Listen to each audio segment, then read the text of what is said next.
Ladies and gentlemen, welcome to the Backlot. We are the Backlot Boys. This is episode 4, and we are riding ourselves right out of Paradise Pier and into the original Disneyland. I am so glad to be back at Disneyland for our podcast where we're going to be talking about stories and little known facts about our favorite park. Are you excited as I am, Boy Guna, for Disneyland time? I am. I'm happy to be leaving the pier and heading across the way over here to the where it all started. So I'm excited to talk about. I know that you've got some good stories. You got some more kind of extensive stories. Mine are a little cheap, a little carnival style. I think people think they're I don't know. Maybe they'll find them interesting. I know that you've got some story about Nixon or something. So I don't want to give anything away. But happy to be over in Disneyland. You know, when we started the whole thing, I thought, hey, we're going to be talking about Disneyland all the time. Our first three podcasts were all wrapped up over there in the pier and in California Adventure. So yeah, excited, happy to be in the kingdom today. Yeah, one more episode in Paradise Pier. We're going to have to call ourselves the Pier Boys or something like that. But I'm not trying to do that, but out of there, and we're now moving into Disneyland, like I said. But before we do that, we got to stop at the Kingdom Cable because there's been some fire, some dragons, and some crazy stuff going on at Disney World that we have to attend to. Yeah, like us, being West Coast guys, and we're Disneyland Resort by nature, as we've been there 1.5 million times. But we've also been in Disney World. We had good times over there. Some people got their little water sprites, those little speedboats out in the Seven Seas Lagoon. Got those stuck in the reeds one time. I think probably wrapped around the propeller. It's been a while since we've been to Disney World. And, when news breaks on Disney World, typically I might gloss over it, kind of see what's going on. If it's a new attraction, that's a big deal. But, if a food stand opens, a food stand closes, there's a new parking garage, that's not really a big deal to me. But this was. And I don't know exactly how I first heard the news. I think it was either through Google Alerts, just, because I've got all that stuff popped up on there. Or it was just straight up through Instagram. I almost want to say it was through Instagram. And I'm popping on there. I'm just, cruising through the feed or whatever. And boom, there's this dragon on there completely engulfed in flames. Mm-hmm. And now we all know Maleficent, right? She's good. Well, she's not good. But if you saw the movie, the Angelina Jolie one, it seems like she's good, just misunderstood. Well, she was very misunderstood last Friday. Last Friday afternoon, part of the Festival of Fantasy, which is a parade that takes place in the Magic Kingdom at Walt Disney World, Friday afternoon, about 15 minutes to go in the parade. So, Scar, they were almost done. They were just about done. Yeah, a few minutes left. And Maleficent has turned into her beastly self. She's turned into the dragon. And she's coming down the way. And if some of you guys have seen photos, obviously, I'm sure you've seen stuff in the news about the one that's she's on fire and all this other stuff. It's a really, really cool parade float, if not probably the best one they've ever made. I did a little research afterwards. I'm looking at the comments on lots of different websites, both when the news broke on this, but more so when the parade first started back in 2014. And so I'm looking at all that press and all the public's response when they saw this. Most people thought it was the best parade float they've ever seen in their lives. Like, it's the dragon, right? But it's like steampunk themed. We were just talking about steampunk last week. We were. And so that's kind of the design. That was kind of the design of this dragon. So super cool, kind of industrial, really funky looking. And it was designed by, Michael Curry, he's a Tony Award winning guy. He does a lot of stuff, on Broadway for set design and things like that. He also did Tapestry of Nations over there in Epcot. And I think he did the Finding Nemo musical at Animal Kingdom. I think he worked on both of those. So anyway, he's very good at this stuff. Yeah, really. Yeah, we're proud of him. We're happy he's there. So he, along with a Disney guy, I'm trying to think. Richard and Prada. I can't remember exactly who it was. I'm probably not even pronouncing that right. This guy, these two got together. They built this parade. This parade float, and it was like nothing anybody had ever seen before. And all it's supposed to do, spout little bits of fire. But what it did instead was some of the hoses apparently broke or leaked or something. Fuel and oil squirting all over the place, and the head, completely engulfed in flames. The horns are falling off. If you see this photo at the end of everything said and done, so not just the one where there's like steam coming off afterwards, which is a great shot. Yeah, somebody got. But if afterwards, and there's a cast member standing below her, below the dragon, and Her head's kind of drooped low. The horns are gone. It's the weirdest looking thing to see that head completely horns, completely clear, burnt off. And in one of the videos, you watch it fall off, and it's just like, oh my God, you can't even believe what you're seeing. And so yeah, I call, after the storm, you're looking at this dragon. It just looks like a sad snake. It's kind of a bad deal, but hopefully they can revive it. I'm not sure. It's tough to say. It's probably a total loss just because of the structure of the thing. But yeah, last Friday afternoon, this thing catches fire in the middle of this parade. There's 15 minutes left. They're in, for those of you guys who know the park, they're in the Liberty Square area. It's kind of like our proximity wise. Maybe it's a little bit like our New Orleans. Is it like our New Orleans Square? Well, it does have the Haunted Mansion in it. Both of them share that True. Now, I didn't know this till recently. Maybe I just had to remember, but it's very interesting with Disney World is that the parades go along Main Street, and then they do go through Liberty Square, and then up and into Frontierland, which is just crazy to think about in Disneyland, where in our park, it goes, of course, up Main Street, and then it takes a right-hand turn next to the Matterhorn, the castle, and then along that parade corridor, and then back by Small World, and then off into storage. So it's just kind of fun to think that their parades actually go off into Frontierland, which is just strange. You just don't picture parades in Frontierland. Yeah, the theming doesn't make sense, but I guess their layout's different. I don't know what they're trying to do over there, but so they wind up in Liberty Square, and there's a store over there. I'm trying to think of the name of the store. I think it's called like Ye Olde Christmas Supply or something. I thought it was classic, but I think it's like Ye Olde Christmas Supply. If you see in one of these videos, the fire is just expelling from the dragon, his mouth and his head and his ears and everywhere, and it looks like it is so close to the awning, of this, of this store. Like within, I mean, I don't know. Maybe the proximity is different from what I'm seeing. It looked like it was only a few feet away from just a total disaster. So that didn't happen. The fire department was called, but a park cast member. The responders get there, the fire's out. I think there's usually somebody inside the structure. There's usually somebody inside the dragon. There has to be a live person in there for this one. That's not good. The Disney World rep, I believe, said everybody, there's no injuries reported or anything, of course. And now here's the funny thing. They said that the area was closed off and cleared, right? And we talked about this the other day. Yeah. But in terms of crowd control, Disney World seems a little bit more like laxadays about this stuff. They just don't seem like they are as concerned. That's what I noticed. The public image, and public health, public safety. Because if by blocked off you mean the ropes down the street path, the parade route, of course those ropes are still up. Yeah. But people are on those sidewalks. These guests are within feet of what's happening right now, and cast members are standing by. Yeah, it was strange. They had all the cast members on the sides, and they were just kind of standing there. Like, I would have thought they wanted to push, the second you saw fire, like push people off into both directions, and then build like a wall of cast members. Looked like their hands were in their pockets. Yeah. So I don't know. Maybe they were reaching for a stick of gum. I don't know what was going on, but it just it seemed very odd that they weren't creating a larger perimeter around what was going on. I mean, this is a 26-foot tall dragon. He's just, 30, 40, 50 feet, long. You would think you get people away from that guy. They don't know what's going to happen. They don't know if more of that fuel is going to squirt out. The fire comes out. You see it in the movies where it makes that long line of fire. Maybe that doesn't really happen. I didn't see it on Mythbusters or anything, but maybe that's not a real thing. But it just, it kind of blew my mind that everybody was so quick to talk about the cast members, taking control of the situation. Now, of course, we're watching this all on video, and we are, and maybe we're reading some accounts. But we weren't there, so we don't know. But it just didn't look like anybody was responding very quickly, except for this cast member who, basically looked like Prince Philip fighting Maleficent. He's down there with the fire extinguisher. He's spraying it everywhere, having a good time. And this is his moment. Finally, he's on stage. He's always been hanging out in the back and kind of cleaning stuff up. Never thought this day would come. It did, and I hope he's getting the due credit. So we can rejoice in knowing that he hopefully he got his moment there.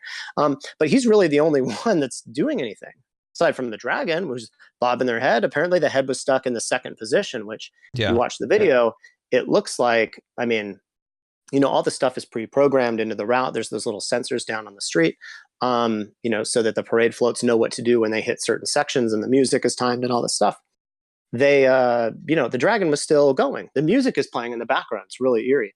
And one of the things that I found out was I actually, it's funny, when this first happened, I reached out to somebody on Instagram who had a great video of it. And I just said, hey, listen, this video is crazy. Would you mind if I reposted it?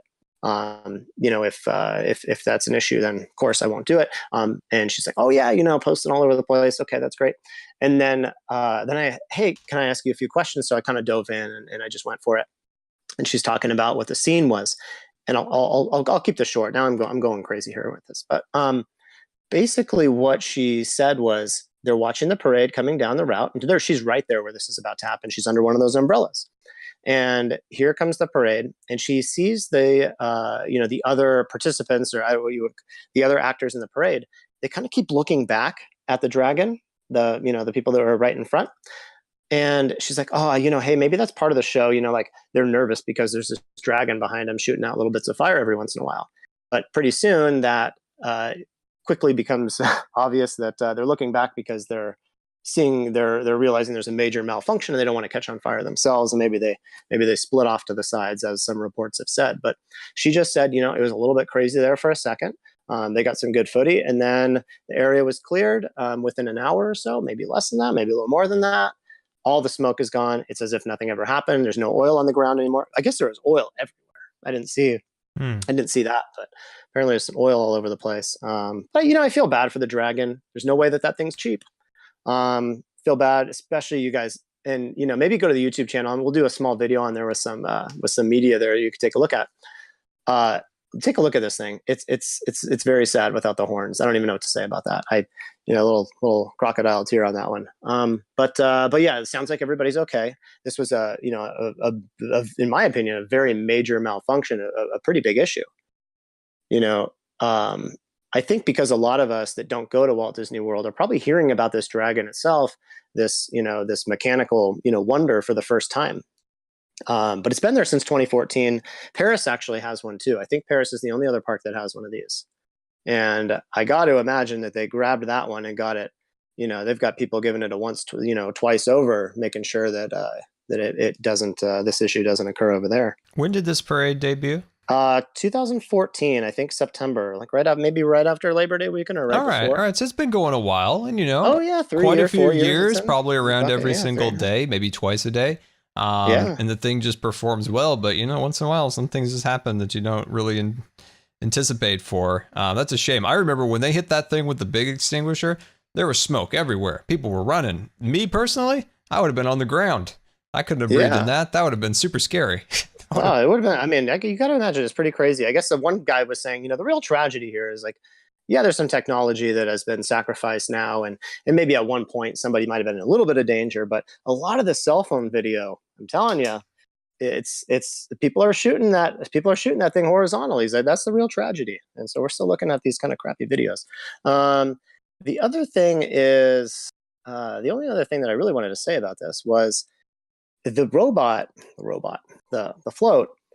It was designed by the creative entertainment side of Imagineering. Mm-hmm. And I didn't know that was separate, or I didn't know that was an arm. I think what it is, I did think it was separate. And I thought that creative entertainment was actually different from Imagineering, that these were two separate things, and that like the theatrical, like live entertainment side, was not just a side of Imagineering or a facet or, a division of Imagineering. I thought it was a totally separate deal. So learned a little bit about how they do the show production and stuff like that, and it's really a whole big thing, as you could imagine. But yeah, it sounds like everybody's doing okay.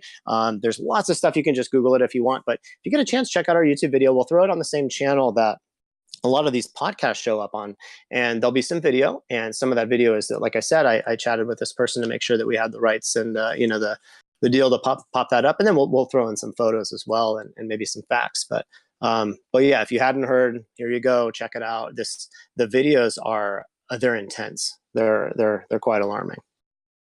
All right, so that dragon's a loss, which is a shame. It was a very beautiful dragon with the fire, and it's kind of stylized in detail, so it was nice. Mm-hmm. So I don't know. The question I have is, will they rebuild it to the same way that it was before, with the fire shooting out and all that stuff, or are they going to kind of rebuild it and just kind of forget the fire portion of it, which would be a shame.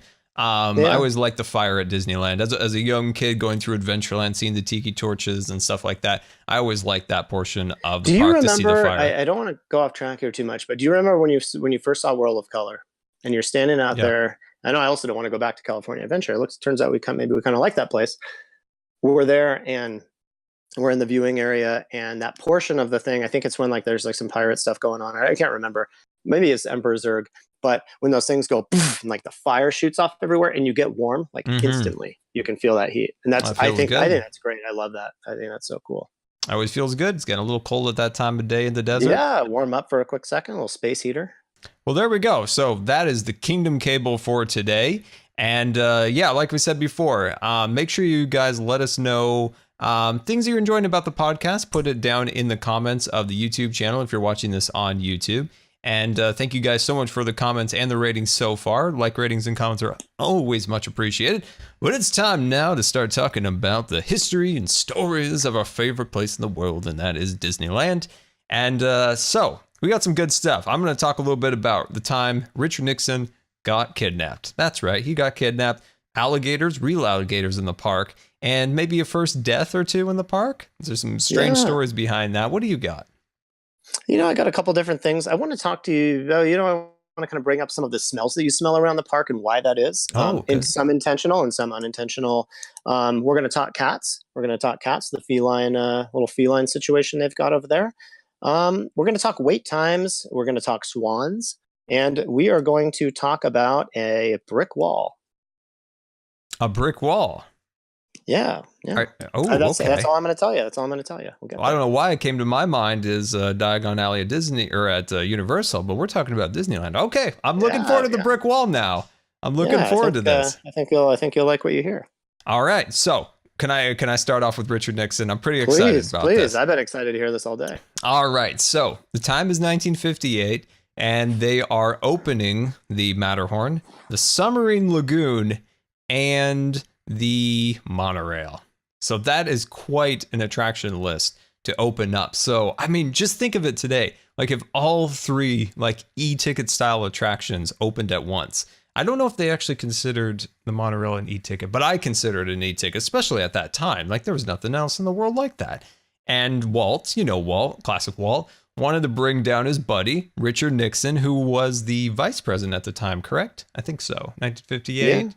So he brings him down. Walt and him have a friendly relationship, a bit of a rivalry, if you will, with their, one guy's the vice president. Walt's over here. He's like, hey, I got the 8th largest fleet of submarines in the world. Now what? That type of business. And so Walt brings him down. They get up onto the platform. He's got his wife and the kids. They're standing there, photo ops and everything. And there was a gentleman in the not the passenger, but the pilot seat by the name of Bob Gurr. Now, Bob Gurr. Big Gurr. I love Bob Gurr. He reminds me of my grandpa. Absolutely. He's just kind of a go-getter, super motivated, super inspirational, ready to just go create something out of nothing. And the Monorail was only assembled like a week ago, and they were breaking down all the time, and the Monorail had only made one successful lap of the track before Walt brings up Richard Nixon with the press, the Secret Service, the whole deal. And Walt, kind of an optimist, just ready to get stuff done, says, here, Dick, let's get in. And he brings the family in, the whole thing, and they get inside. And he looks up at Gurr and he said, hit it. And Bob's just like, okay. He pushes the button, doors close, and they take off. Now, inside Bob Gurr's mind, he's like, what happens if this catches on fire or this breaks down over the submarine lagoon? Like, am I going to kill the vice president and my boss? So they go across, and apparently back on the platform, the Secret Service had no idea that Richard Nixon was just going to take off with Walt. And, they're off, and the Secret Service is like, is he kidnapped? Like, what do we do? And they come back around, and they come back into the station. Bob Gurr sitting there just with his fingers crossed, being like, please make it to the station. And they arrive, and the Secret Service are running alongside them, trying to get in there, like banging on the window, trying to get in there to, make sure that Walt hadn't really kidnapped Richard Nixon.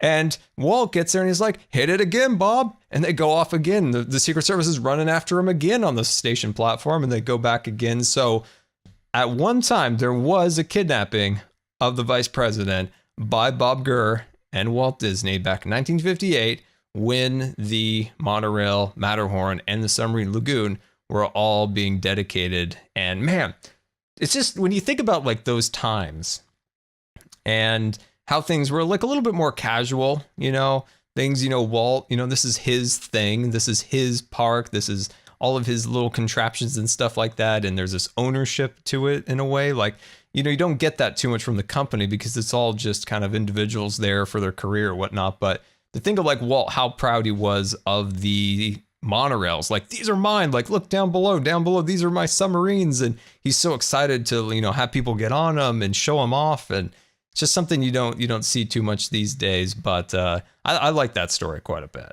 Yeah, that's, I like that one too. And I also thought it was funny that, when Walt, and it wasn't like out of a matter of disrespect or anything like this, but the vice president is there and Walt's like, hey, Dick Nixon, come on over here. Not, Vice President Nixon or, Mr. You're not even a Mr. You didn't even grace it with like a Mr. Nixon. It's just, hey, Dick Nixon, like, and he even shortened the vice president's name, for him, and it just, I thought that was pretty funny. And Gurr, he kind of went for it and they just kept it going. Walt thought it was funny. Nixon thought it was funny that all these guys were left on the platform, not knowing what in the world was going on. Now, you can't imagine if that were to happen these days. Yeah. Like you said, I mean, there'd be assault rifles pointed at everybody and be kind of a mess. But that was that's great. I'm glad that you brought that up, and I only knew a little bit about it, so that was that's pretty cool. Didn't something else to that? Wasn't there one time when Walt got mad at Gurr because Gurr didn't know that much about trains initially, but he did and he didn't. But Walt, I think Gurr was like backing up or something, and Walt like got all upset because anytime a train is backing up, you have to signal it, you have to call it out, then there has to be some kind of sound or something like that. And I don't know if that had to do with I don't think that was the steam. That might have been one of the engines, or it was one of these. But anyway, I think a few times that Walt kind of threw down at Gurr. But yeah, I mean, you guys know Bob Gurr. I mean, guy born back in the 30s or whatever. But he's one of the. I think he's worked with almost all of the ride vehicles on kind of the major, at least the early attractions. Didn't he do most of them? Oh, for sure. One correction is I think those attractions opened in 1959. I'm thinking like when they started construction was 58. I always get those two mixed up, but I think they did open in 59. But yeah. Okay. Bob Gurr, we could have an entire podcast about this gentleman. I mean, he made the omnibus, he made the fire truck, he made any of the Main Street vehicles that move around. Yeah. The Autopia was kind of his He started with Autopia. He was doing that. That's how he started his career with him, I think. Yeah, and then of course, he graduated to making the monorail, the People Mover. Like the list just goes on with this guy. Plus the Omni Mover system. The submarine voyage, which was a big thing, obviously. He did that. He did the Haunted Man. Yeah, he did the Doom Buggies. He did the Matterhorn bobsleds. Yeah, he's a legend. He's an actual Disney legend, but he's a legend. Yeah, in both cases. One fun story with him about the Omni Mover system is when they were developing Journey into the Center of, almost said the Earth, Journey into the Atom. I always goof up that name. It's kind of long. The ride, it was in Tomorrowland. You shrunk down to the size of an atom. You were following along the melting of a snowflake. He was in the office with John Hench, Imagineer, great Imagineer. Oh, Hench, great artist. Important. And he was sitting there and he pulls out an apple from a bowl and he was kind of twirling in his hands and he was like, why don't we just do something like this? You have this stem, which is like kind of like a support structure. And then the apple is the ride vehicle and it just kind of spins around however they choose you to see. And it just kind of moves around like that on a stem. And so you want to see this show scene, then you want to see him something else. And then this is a continuous vehicle so that people are constantly boarding and exiting the attraction. So there isn't like a vehicle comes in, people get on, and then it leaves the station. So it's this continuous effect. It's pretty cool. So So I never knew how the Omnimover, what the thought process was leading up to it. Walt is always the spokesperson when this stuff finally gets released, of course. Like I guess a lot of times, especially going into this and learning more about Gurr over the last, couple of weeks, couple of months, couple of years, is that Walt, I'm not saying Walt took credit, but he'd be the one that would, unveil this to the public. But he didn't build all this stuff. I mean, Gurr, so much stuff came from, I always joke about Gurr, but like in a loving way. The guy he's done so much. He created so much of what people are enjoying now, even different iterations of it now. He also, I mean, he worked with some animatronic stuff for a competitive site, Universal Studios Hollywood. He did the King Kong encounter. He worked on that animatronic. Yeah.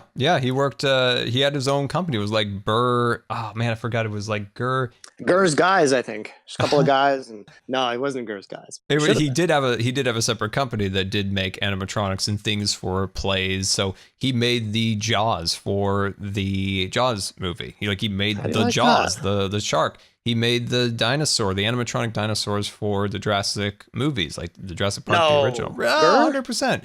Yeah.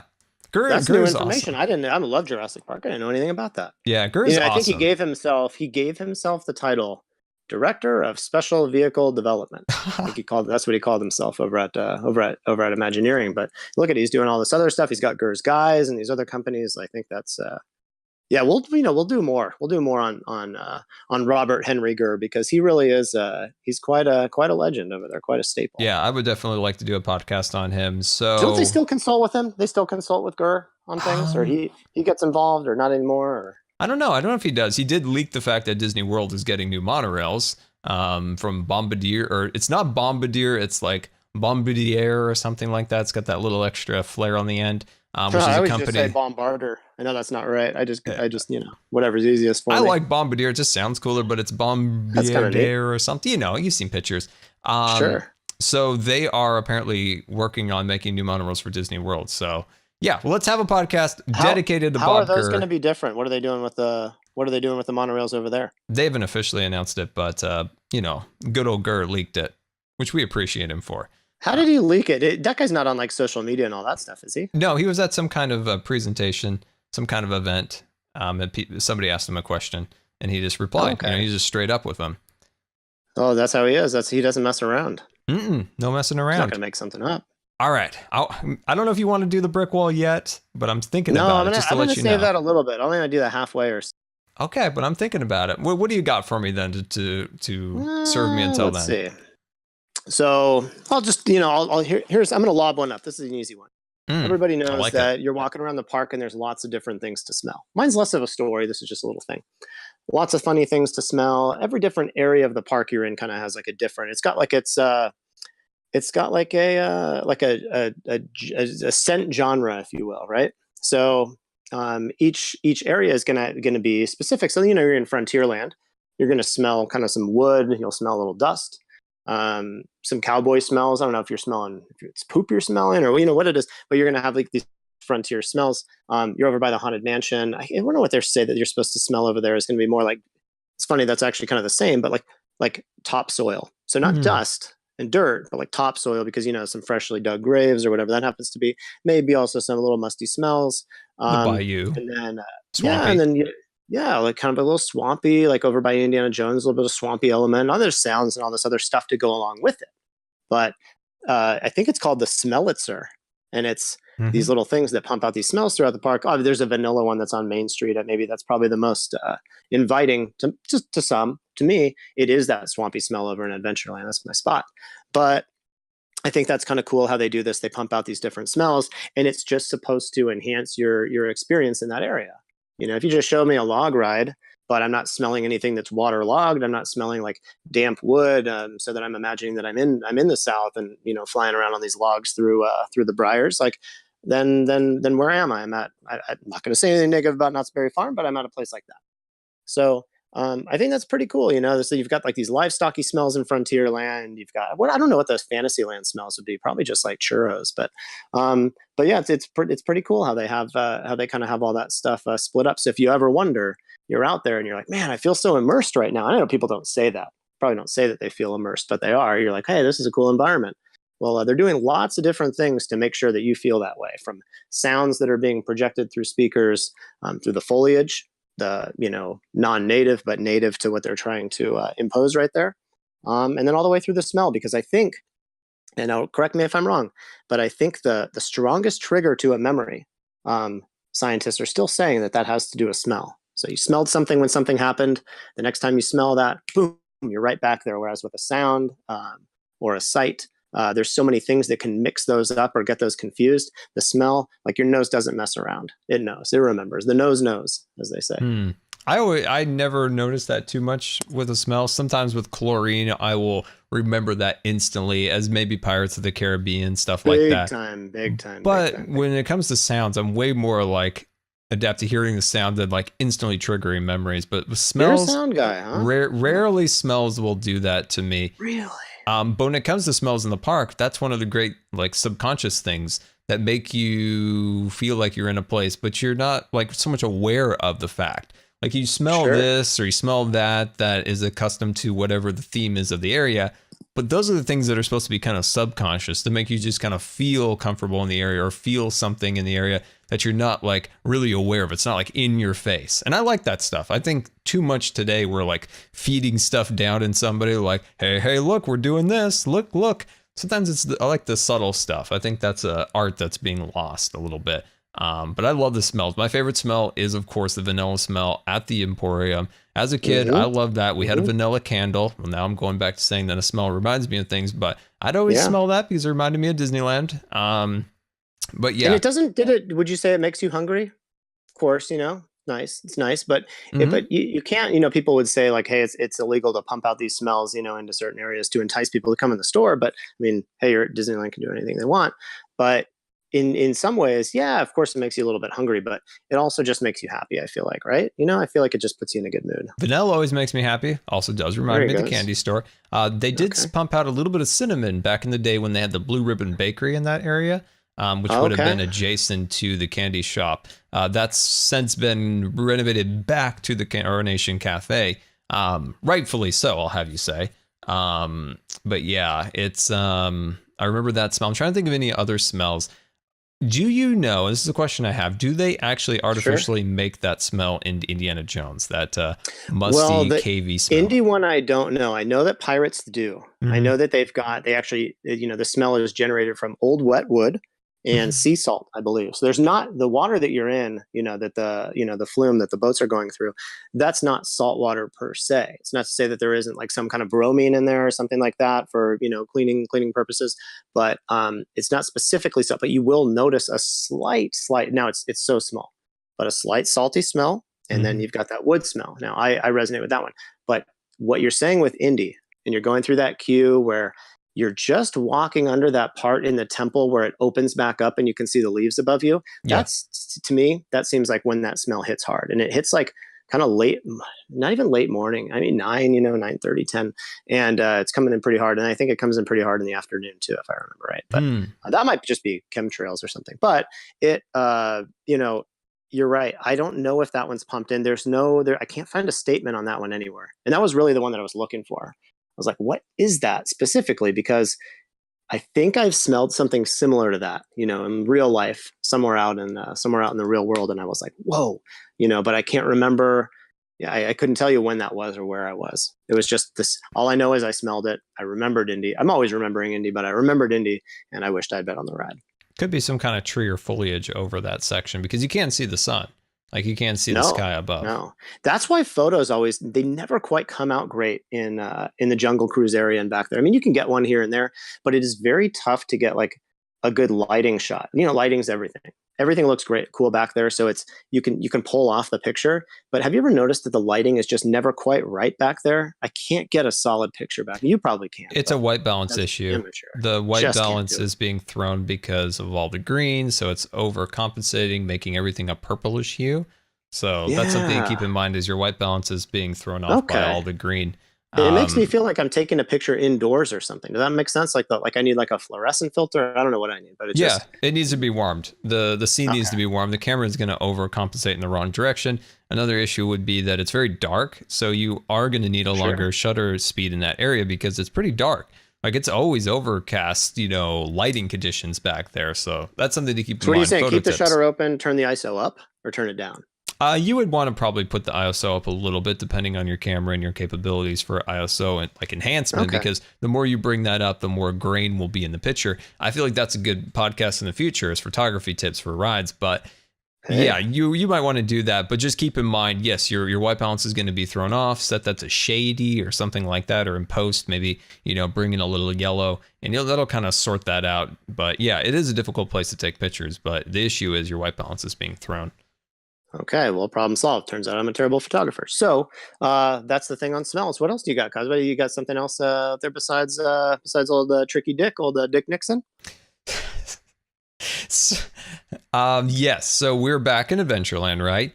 And this was something that I heard long ago as a young Scar, and I never thought it was true. And what that was that Disneyland had real alligators in the Jungle Cruise. And you might be thinking I'm crazy, and I thought I was for many years, but I was finally was confirmed that there really was a small pen of baby alligators near the entrance of the Jungle Cruise. Now, when we say the entrance to the Jungle Cruise today, it's very different from what it was back in the day because they've completely rebuilt that 3 times in its most current form. I think maybe 1995-ish is where we're at today. But there was a pen, and this was near the dock, and it was kind of roped off with just like fishing net. So it wasn't really much. These are little alligators. And that was what Walt wanted. He wanted some kind of a real creature for the Jungle Cruise because originally he wanted live animals, but live animals wouldn't always be there for the show because Walt wanted a consistent show for each one of his guests. That when they go through there, each one of them gets a good experience, but with real animals, some of them might be hiding in the bush, and one might be going to the bathroom. No, but people may want to see that. But yeah, and especially on a hot day, Disneyland's hot. A lot of times animals they're laying low in the heat. Yeah, so they went with animatronics, but Walt wanted something real. So they went to, I think there was like some kind of alligator farm. Maybe it was near Los Angeles. I think people could go and see alligators back in the day. That place must have been atrocious. And holy cow. And so they got little baby alligators from there. They put them in a little pen, but they were always getting out, swimming around in the Jungle Cruise. Could you imagine seeing these little baby alligators swimming around through? How big is a baby alligator? I'm just trying. I mean, you've seen pictures, but like how big are these things? Oh man, I personally have really seen one too close, but maybe like 2-3 inches. Not 3, about 2-3 feet. Maybe that's a small one. Okay, no, not a small one, but like 2-3 feet, I would say. Yeah. Yeah, 2-3 feet. Okay. Yeah, and these things may be smaller, but I think that's about the length. And they were swimming around. They're always trying to catch them, bringing them back. But eventually, they were just too much work and the liability. So eventually, they took them out. But it's a fun fact that I heard about a long time ago. I thought it was fake, and then I reheard it again recently, and it was confirmed that there really was at one time alligators in the Jungle Cruise that were live, not animatronic, just little fellas. They got out a lot, so they eventually had to get rid of them. But for a short time, there really were real alligators. I think that's pretty cool.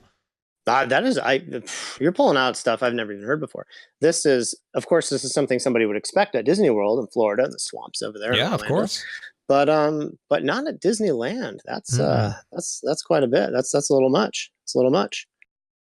I think I read that originally. I'm trying to remember the book, but I always wanted to get it confirmed because for some reason I never believed it. I think I thought they were real size alligators, but eventually I found out they were just little baby fellows. What years was this? Do you remember specifically when they were trying to pull that stunt? I would have to assume it was within the first 1 to 2 years, but no, I don't know specifically when they were in there. No, I do not know, but I do know this was real. It's been confirmed now. At least 2 sources I had to find. One of them is in the, Secrets and Stories of Disneyland. Jim Corcus, really good guy. So I read it in his book and then one other book, and I'm like, okay, this really did happen for reals. Those guys aren't going to goof around with it. No, but I had to make sure. I want to make sure these facts are correct. So I always confirm with at least 2 sources. So. Yeah. Now, what do you have? Are we getting close to the brick wall? Ah, man, you're really interested in this brick wall, huh? Okay. you can hold off for now. It's fine. I'm okay. I'll just be here. It's fine. Let's see. I guess I got one for you. I'm still not going to go to the brick wall yet. Some of you guys have been to, you've seen this at Disneyland. You've seen it at California Adventure. What I'm talking about is you've seen cats. Not the play where the guys are kind of dressed up in sort of a weird way and they're always putting their paws near people's faces. Not that one. You've seen these cats walking around, and typically it's in the morning. It's rarely going to be in the afternoon. I actually saw one at California Adventure in the afternoon over by the grapes. Where are those grapes? Kind of by Cars Land, by Radiator Springs. Yeah. By the Blue Sky Cellar, where they release some of the concept stuff. Yep. On one of those posts, that these grapevines are all attached to, there's this orange cat, and maybe I'll see if I can share this on the YouTube channel or something. But there's the cat, and he's posted up on a post, and just kind of looking around. Looks like an owl, but it's a cat, and it's an orange one. He's all big fluffy. But so what they're doing is, why are there all these cats over the park? Well, you have a lot of people at the park, and people are consuming a lot of snacks and a lot of food. Sometimes they bring their own stuff in. That stuff usually smells really weird. But you have people eating food. You have people eating food and making a mess. And then you've got the rodents. The rodents are coming in from all places. Basically, they're talking about mice, rats, things like that. So, and I don't know if these figures are correct, and I don't know if anybody could really confirm this, but maybe someone could. 200 plus cats are in little cat houses. Now, I don't know what they're talking about with cat houses. I would love to see the cat houses, but there's apparently 200 plus cats housed around the park during the day. They're put in there. You don't see them. And you see a couple here and there, a couple of stragglers, some rebels to the thing. But they're kept in these cat houses around the park at night when the park closes. They release the hounds, not hounds, but cats. They release the cats, and the cats help control that rodent population. And this is not a rumor or anything like that. This is a real thing. The only thing that I guess I'm not quite sure about is the number of cats. Are they really in cat houses, or do they just hang out? I mean, I have to imagine they must be in cat houses. Yeah, Disney does have houses. That's a different thing. But the nice thing about it is, what does this do? There's no traps around the park. Nobody's seeing these traps and getting, grossed out, weirded out. Kids aren't hurting themselves with it. Adults aren't hurting themselves with it. And it doesn't, they're clean. It's safe. I think it's one of the coolest things that they do over there. I remember the very first time I saw a cat in the park. It was over by Indiana Jones. It was in the morning. The line wasn't long. We were running the ride, probably going a few times in a row. Yep. And we're going across that. It's not a real bridge, but it feels like a bridge. Before you go into the temple on your right, and down on your left is where you would see kind of the overflow queue. And you look down there, and a couple of cats just posted up, kind of, stalking around, looking for a couple last little bites before they had to bed. Yeah. So, one time Walt actually had all those cats rounded up, and but they couldn't get them all, apparently, because, he got them all rounded up. He got them spayed, sent them off to new homes and whatnot back in the day. But they stuck around, and eventually they liked having the cats around because they kept the rodents all down, because, there's a lot of garbage, lots of people around. Yeah, sure. But yeah, Disney does spade and neuter them, and they feed them, and give them shots and stuff like that. You know what? Was there, interesting. Well, they shouldn't be feeding, they're supposed to eat the mice, but I guess sometimes there's not enough mice to go around for everybody, 200 cats. And maybe some of them are a little slower. There's a survival of the fittest kind of thing going on. We don't know all the details. It'd be nice to find out. One's got a bad paw. You never know. Oh, you get stung by a bee, so you can't do anything. He's got that one giant paw, one regular paw. That happened to her. That happened to Ding Ding. Remember? Yeah. Big old giant paw and one small paw. Yeah. Yeah. So then, so no traps, no mess. It's clean and safe. Everybody's happy. That's great with the cats. I think that one is another one it's not really that less. It's not a lesser known fact. It's maybe lesser known to people that only go every once in a while or whatnot. But I did think it was interesting about the quantity, and that's why I wanted to run it by you and run it by the listeners here, because, is it possible that there are 200 cats? And where are they? I always imagine that they're on Tom Sawyer on that backside where it's kind of closed, and they have a lot of the phantasmic little floats and boats and stuff like that are kind of hanging out back there. I just imagine all the cats that's where they're lounging, just laying on a rock or in the shade, a half and half, when tails in the sun and the rest of the body. I don't know what they do with that, stay warm and cool at the same time. But where are they? Where are those cats? I don't know. The places I've seen them is the dock for the canoes. I've seen them a lot by the Jungle Cruise. When you come out of Jungle Cruise, one of my favorite parts of the park is where you walk along the walkway, and the Jungle Cruise goes by on your right-hand side, and on your left is the queue for Indiana Jones and stuff. That spot, I've seen them a few times in those bushes. It's bushy over there, so they can kind of hide in the day. But if you go to the park early, and you have a pretty good chance of seeing them, especially on the west side of the park. Yeah, I don't feel like I've ever seen one in Tomorrowland.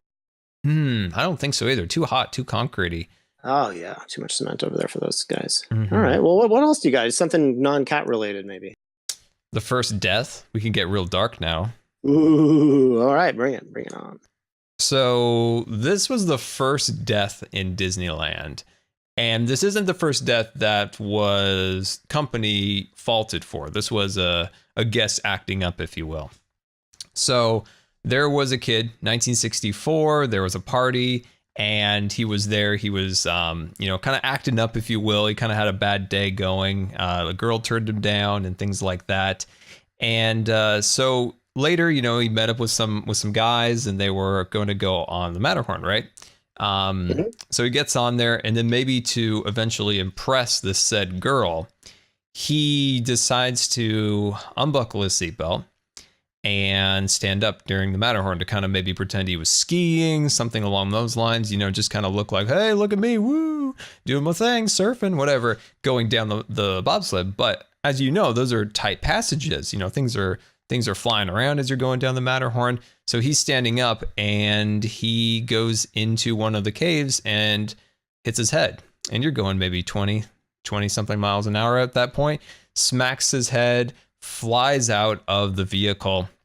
Rescue crews finally find him later on, hours later in the bushes and trees down below, fractured skull, the whole thing, and eventually died a few days later. But there's a reason why they say keep your hands and arms and your seatbelt or your restraint on, because you stand up, things can happen, Yeah, of course. The saying back in the day was that you check your brain in at the gate. You kind of lose, you think you're in this safe environment, which is very safe, but you're also around machines. Like these are machines. These are machines that are very dangerous. They're made safe for you to get on and off, but outside of the safe zones, if you will, which would be where you're sitting and within a cone of safety, you could reach your arm out, nothing's going to happen. But if you're standing up, well, then you're going to hit your head and you're going to get thrown out of there. So that's a scary one. I think it's a cautionary tale that, you gotta look out for yourself. Things can always happen. Not everyone's always going to look out for you. So you got to have some responsibility and keep those seatbelts on. Yeah, you know what's funny about that is like I always think whenever I go somewhere that's not Disneyland and like a national park or whatever, river rafting. I don't river raft, but if you do something like that, and you're like, well, this isn't Disneyland, okay, so you can't get hurt.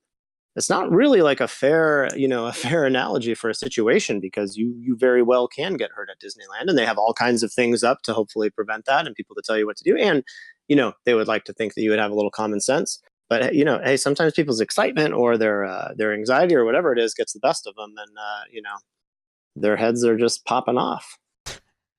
They are popping off. That's you got to be careful. Disney can always go so far to protect people. People have to take some responsibility if Now, you're what going to go happens over a here barricade. lawsuit-wise in this case? Is Disney liable, or did they use their crack team and get out of that one? What did they do?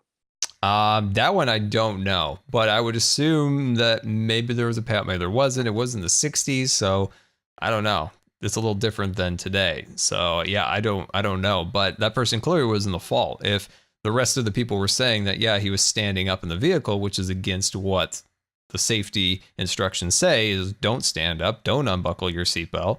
So clearly he was in the wrong in that case. Now, he didn't die in the park. Didn't he die? He died a few days later, right? Yes. Okay.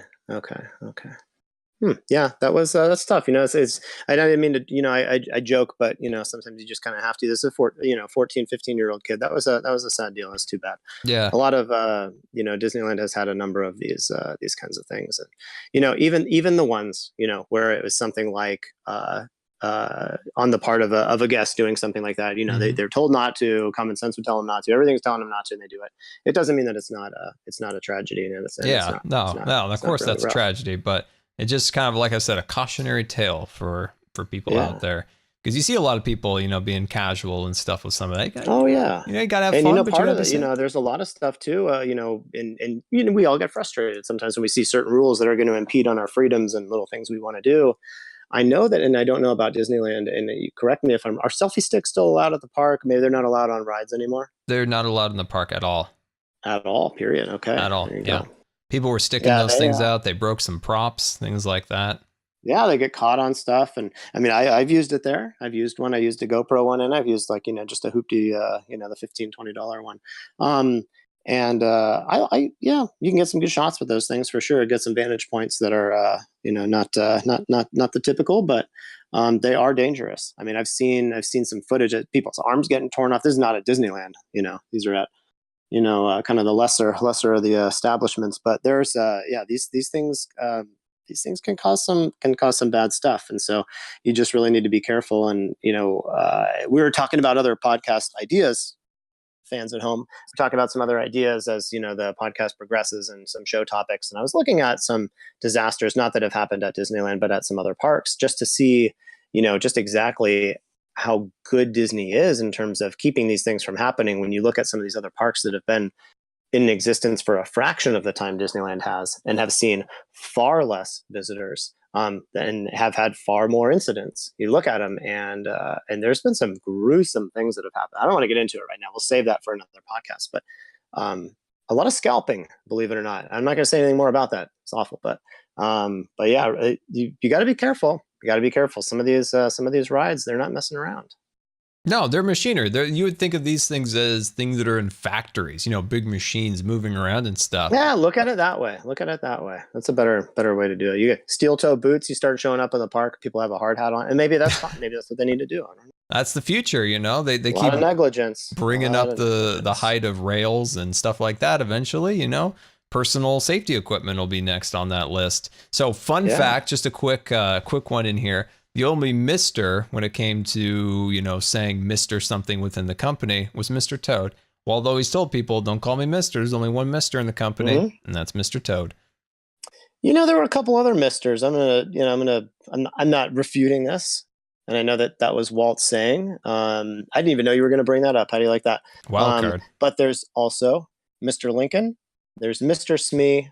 And there's Mr. Morrow, Mr. Tom Morrow from Mission to Mars and Flight to the Moon.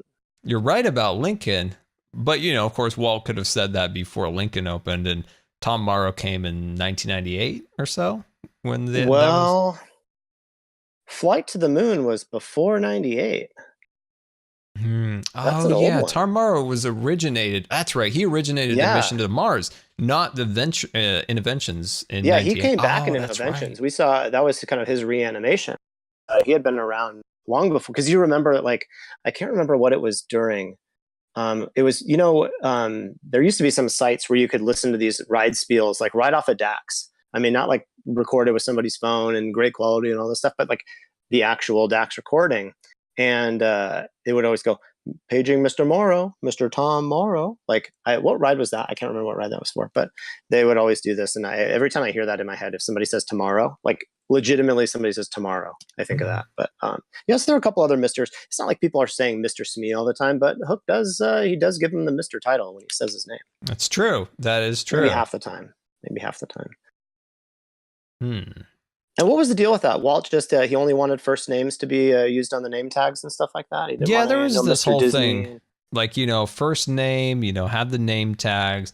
It was just to be more personable, more friendly. I can get that. Everything with Disneyland in the early days was to avoid any carnival pier connotations. Everything was generated to make it be the opposite of that. So one entrance into the park, no alcohol. Friendly cast members, things like that they were trying so hard. We've seen some of these things fall off a little bit. It's very true. That's very true. But yeah, there was so much of the park was designed to avoid anything along those lines. That makes sense. That's good. That's good fact. Good fact on that one. Brick wall. I'm going to do a couple more. Okay. I got the brick wall. I got a couple for you. Here's one that I thought maybe people would think this is interesting. The swans by the castle. These swans, they're in the kind of the moat around the castle. You've seen them in there before? Mm-hmm. Yeah. Okay. Disney, I think they rent those swans. I don't know if they even have a lease with an option to buy. I think they just rent them. There's always one male and one female. They don't live forever.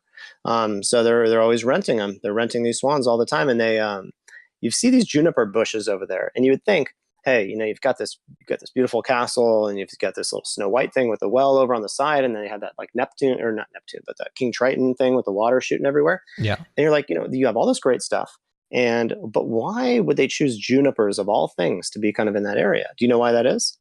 No, I'm actually curious Well, to know. swans don't eat them. Swans don't like junipers. Ah, okay. I'm not going to say that maybe they get a bad stomach ache or something if they did, probably because it's never even been introduced because they're repulsed by the idea. Mhm. But they don't like it, and it's like the one plant that they won't eat. So they say, hey, we'll border them with this, and essentially it kind of acts as a little bit of a invisible fence and just kind of keeps them in there because they're like, well, I mean, we're not going near those bushes, so I guess we'll just stay in here until the rental period's over. Okay, I like that. So they're rented, and the junipers are what keeps them from, just wandering into the park. They really don't like junipers. I don't like junipers either. Wandering into the park, wandering out of the park, and it just, it's like it's like those things, dogs and the invisible fence thing. Give them a little zap when they get outside of the front yard. It's like that for you wouldn't think that there was something like that for swans, but I guess they just found out. Hey, turns out they don't like these, so let's do that. And I had no idea that they rented them. I mean, I don't know. Like, is there a career and there's like a retirement phase, and they go off to college? What do they do afterwards? But yeah, the swans come in. There's always a male. There's always a female, so people can differentiate and have a good time with that. I don't know how they determine that, and with genders, it's better you just you don't ask or anything. But it's pretty cool. I just found that out. They don't eat the bushes. So they stay away from the bushes. It kind of keeps them in, and then everybody has these wonderful swans to look at. I like it. Plus, I don't like junipers either. I agree with the swans. The thing about junipers is you're a kid and you're like playing hockey, street hockey or whatever, roller hockey. And I think you're going. You're using a tennis ball, you're slapping, or even like, those the plastic street hockey balls. They always will go in somebody's juniper bushes. Those bushes are always sharp. On the outside, they're a little bit sharp. You put your paw in there, and as the branches die on the inside, they're always, it's not thorny per se, but they get dried out and they're always poking you. Yep. There's bugs in there. There's like itchy. Spiders like to hang out in there. They're very, very itchy. Dogs are always peeing on them for some reason. I don't know why. I think it's because little animals use them as refuge. And so it's just junipers, and they're kind of, they can be those graveyard trees too. I am not a juniper guy. I don't like them. Never liked them. They're swallowing people's tennis balls right and left. And they just, you get in there and you look around for minutes, it seems, hours, it seems. And where did the ball go? There were many times that a tennis ball or something like this would go into, I'm not talking about like a massive juniper bush that's like the size of the briar patch on Splash Mountain. We're talking about little bushes about the size of like a medium size Rubbermaid tub. Okay, that's how big it is. You're fishing around in that thing for however long. You got your hockey stick, you're kind of poking in there, and then you actually get in, you lift up the branches, and you never find the stuff. Where does it always go? Junipers are like, I'd rather not know. I don't know what the deal is with it. I used to get thrown into these bushes and have to work my way out. So I was never a fan. How did you?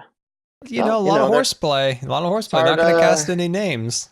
Yeah, it's tough growing up sometimes. It's good. You learn a lot of lessons about bushes and stuff, but different ones, different ages. But the thing, so the bushes keep them, the junipers keep them away, and they stay in, stay out, stay in, stay out, whatever they're doing. And we have, got these swans to look at. Pretty cool, huh? I like it. What's next on the list? Bricks. And okay, walls? I got another small one, and then we'll get to what you've come here to see.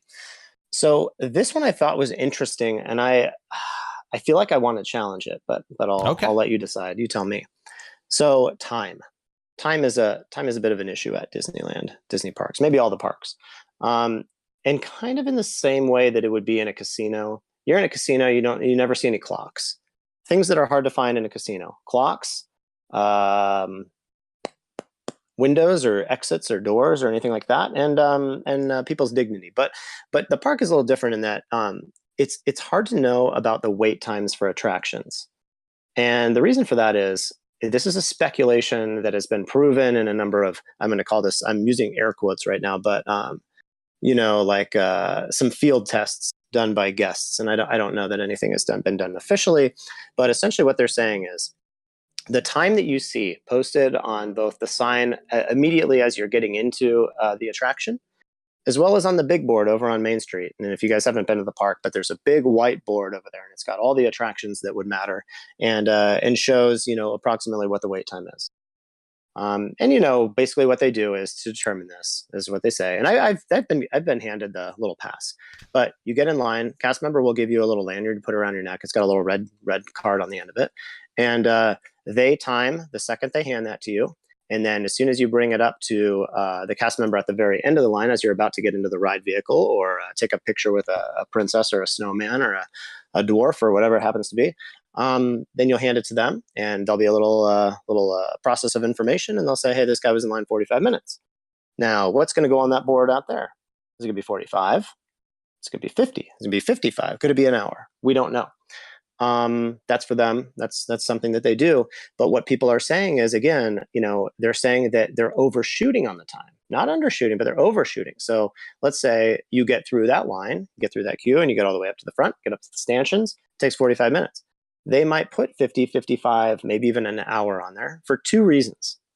What do you think? That you want to take any guesses about what those two reasons are? Any thoughts? No, I want to know. Okay. The first one is, now this is going to be more common with a fast pass enabled attraction, but because they want to encourage you to use a fast pass, if you see that longer time on there, they want you to go and they want you to get a fast pass. Why do they want to do that? Well, a couple of reasons for that. They want you, and some of these I'm coming up with some of these. Some of them are what people are saying. Other ones I'm kind of adding to it. But they think maybe you'll get the fast pass, and then you'll shop or you'll eat or something while you're waiting for that fast pass to come up, because you're thinking, I can't get all the way over to that other row. So let's go in the Star Trader. Let's find something to do in here and grab something. So it gives you more chances to do that stuff, or maybe some of the more low key attractions. So it works out in Disney's favor no matter what. The other thing is Disney will be able to obtain some more behavioral data on look for fast passes. In order to get a fast pass, folks, you got to put your park ticket in there, whether it's your annual pass or it's your regular park ticket. You still have to put it in the machine to get that fast pass. And now they can kind of see what you're up to. And now, while this is a lot of what this is kind of like the cookies on your web browser. It's just checking to see what you do while you're there. And that's invaluable for Disney. Behavioral patterns, it really helps design kind of the best guest experience, plus get Disney the most dollars, most revenue. So that's a little something I've added to that, kind of my theory, but that's based in, I think, enough fact. And the second reason that they would post these longer times is when you inevitably do get up there and you go on the ride and you come out and you say, hey, we waited in the line and we went on the ride, and it was still a couple minutes less than what it had said would be the wait time. Now you're in a good mood, feeling positive, walking off to the next attraction, and you've got a very good taste in your mouth of the park. So those are the two reasons that I've kind of been able to find in terms of why those times might be off a little bit. So they are off a little bit, because I've gotten the thing where you put the little thing on it and it's sure. And you go through, then you hand it to the cast member on the way out. Huh. Kind of feels special, people that don't know, they're, hey, what's he doing wearing that? Why them? Who is this guy? But maybe it's on some kind of work release program, but that people don't really know what that is. Some of them maybe, but yeah, have you ever noticed that the times being off, and have you noticed them the line ended up being shorter, or maybe the line ended up being way longer? What do you think? All the time. The lines are always longer and or shorter than the wait time for sure, because you never know when the last time that was on, or just the general flow of the park, because certain times you might go to an area of the park where it is just packed, and you might go on to Frontierland or something like that, and it's just dead. Whereas Tomorrowland, it's just gridlock.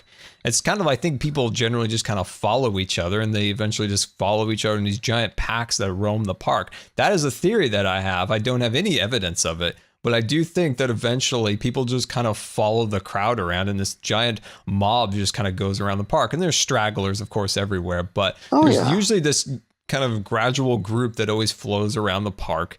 And, one area is jammed and another area is not. You might see the submarines have an 1.5 hour line, and then you go over to Haunted Mansion and it's got like 15 minutes. And then later you go back, it's an hour. So, but do you think there's any, okay, and that makes sense. That makes perfect sense. But if you had to attribute a trend to it, so you say that you've experienced both, the ride times being way shorter, way longer.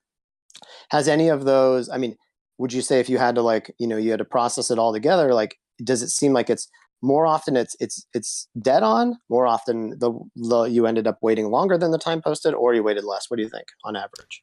I think it's always the opposite. It's always How do you like that? sometimes I think, oh, it's going to take a long time, and it wasn't really that long. Or it's like, oh, let's just jump on here real quick. Maybe that's a psychology thing where you're thinking like, oh, this is going to take longer, but then, oh, wait, it didn't take as long as I imagined in my mind, or as short as I imagined in my mind, which then I thought it took longer. So I don't know. That's a good question, but I would say that most of the time, it's a little bit longer.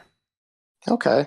Now you're coming from a little bit different perspective in some ways because, being in a wheelchair, you sometimes you're waiting in the same lines and you're going through the same process as any other guest.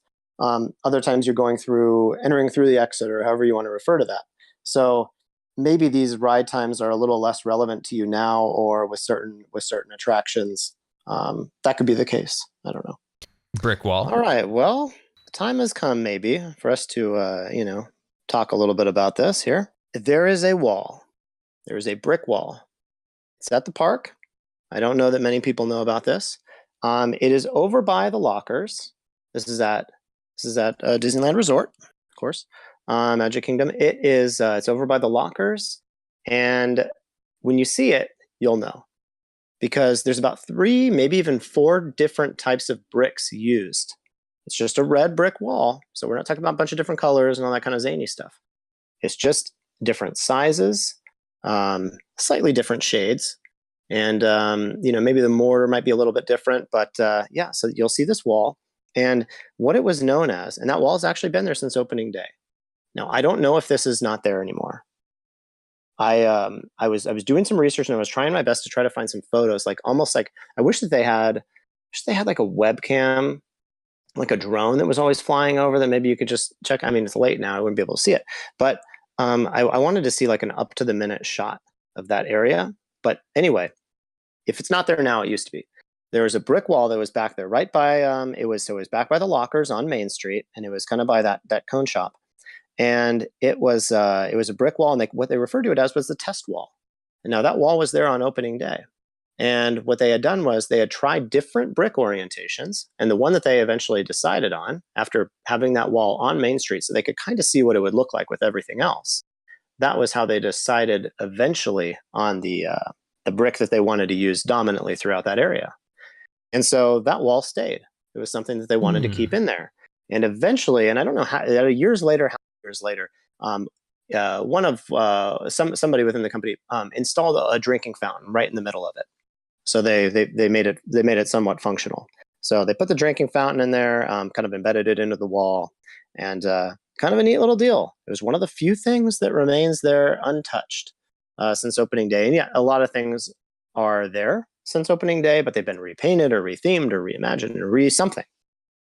This has only had a drinking fountain added into the middle of it. The bricks have not been touched. I don't even know if it's been repainted. I hope not. And I hope it's still there. I know they were going to do this kind of like back alley project. And if they did do that project, then it's possible that it's gone. But I want to say it might still be there. I just cannot recall the last time I was there. And I was back in that area by the lockers. I cannot recall if I saw that brick wall or not, because you wouldn't even think about it. There's a brick wall, a drinking fountain in there. That's the test wall. Oh, I like that. So it's the test wall. That could be put into some kind of like secret story, right? That's like a portal. If you were making can imagine, some kind of Kingdom's Keepers like fiction style exactly, thing. Exactly. I like Keepers. that. Those are good books. You could do something like that. So when you said Diagon Alley, I was like, oh, this guy knows. He already knows. He's gonna blow up my spot when I get through the thing. But yeah, I thought that was, you look at these lists and you see all these stories and you watch these YouTube videos of all these little known facts. There's so many great ones out there, some great videos. Some people have some good voices. They get in there and they kind of be scary with it and stuff. It's always a shocking thumbnail. And there's a lot of stuff I recommend you just don't click on because most of it's bogus. But every once in a while, come across like a little thing like that. And when I saw that brick wall one on there, I was like, if I don't say this one, I'm kicked off the podcast. I got to share this. Oh, I like that. That was a good one. It reminds me of a story like in that area where they sold production cells back in the day for like $5. They were in a cardboard box. There was a stand, it was called the art corner. People came over there. They could, rifle through them, pull out what they want. And these cells could be today valued at $10, $20, $30, $40, $50,000, depending on, the quality, the character, if it had a background, things like that. Oh, mama. So what are the ones that are worth a lot? So people can check, maybe somebody bought this, their grandparents bought it. Don't put it out at the swap meet. Check it out. What are some that are worth a lot of money? Any of them, anything that was a production cell. So that's something on like acetate paper, like they get that on there. It's, inked, it's penned, it's the character doing something from the scene, because this is a still. This is like a frame of the movie, because of course it was hand drawn. And if it's something, oh my gosh, if you found something that was Peter Pan, Maleficent. I mean, Maleficent is one of the most valuable characters. Maybe the hag might be a little bit more, just because of the originality of the original animated movie. Pinocchio, the backgrounds for Pinocchio must be a fortune. I've heard that some of, especially Lion King, could be very, very valuable. But yeah, some of those production cells, I mean, our family has a few of them, but I couldn't imagine seeing some of the ones of like Maleficent and some of these things. You used to be able to see these in the Disneyana shop in its original location in Main Street, further up the road, whereas now it's in the Disney Gallery, the whole thing there. But you used to be able to see them, but nowadays these things are becoming even more rare. So you're very unlikely to see them within the park anymore. Maybe some reproduction pieces, but rarely ever will you see an actual production cell in the park, unfortunately, these days.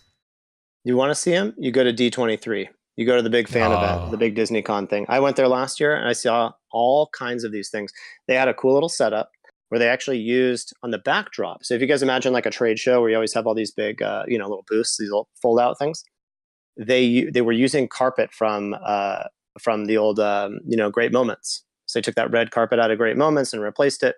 They used that as the backdrop, and then they had cut out little sections.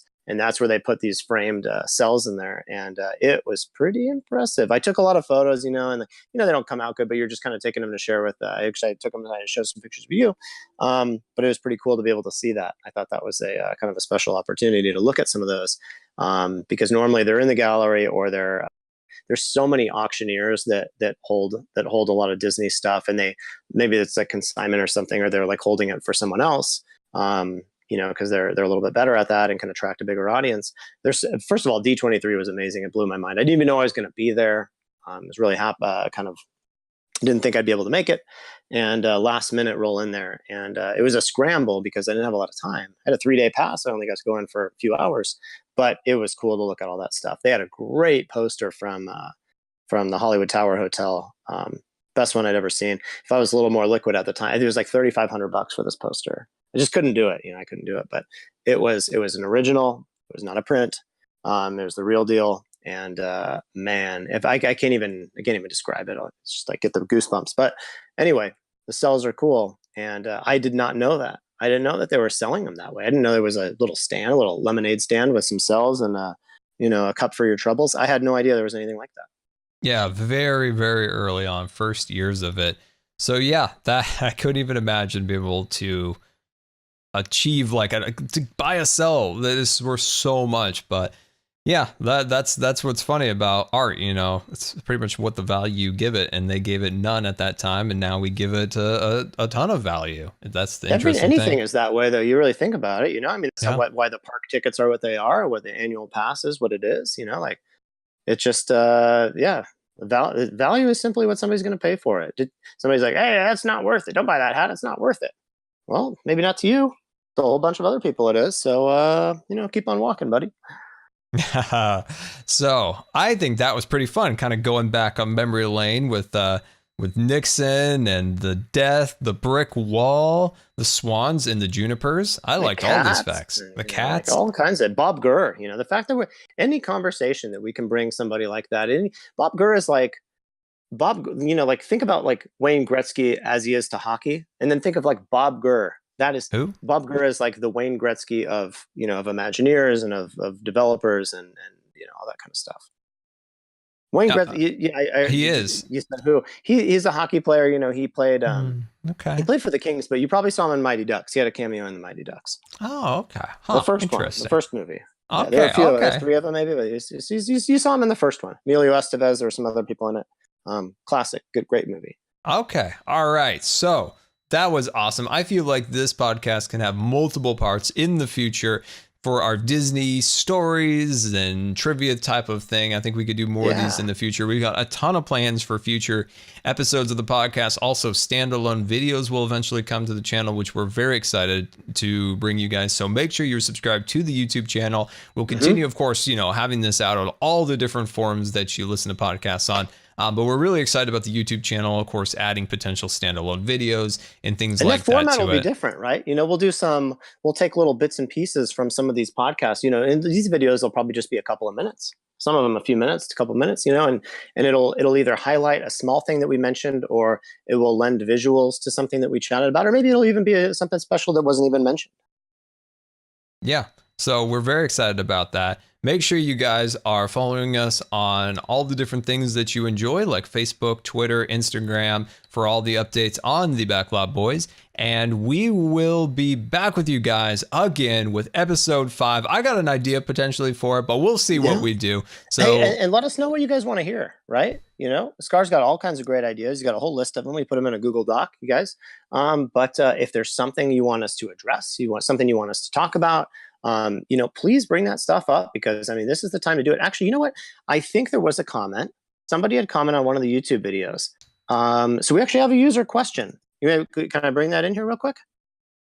Let's save it for our next episode. We'll start out with it. We're running a little bit long today. But yeah, we will get to that. So definitely leave user questions in the YouTube comments or hit us on Twitter for that. But yeah, we like to keep the podcast not super, super long. So we'll get to that in the next episode.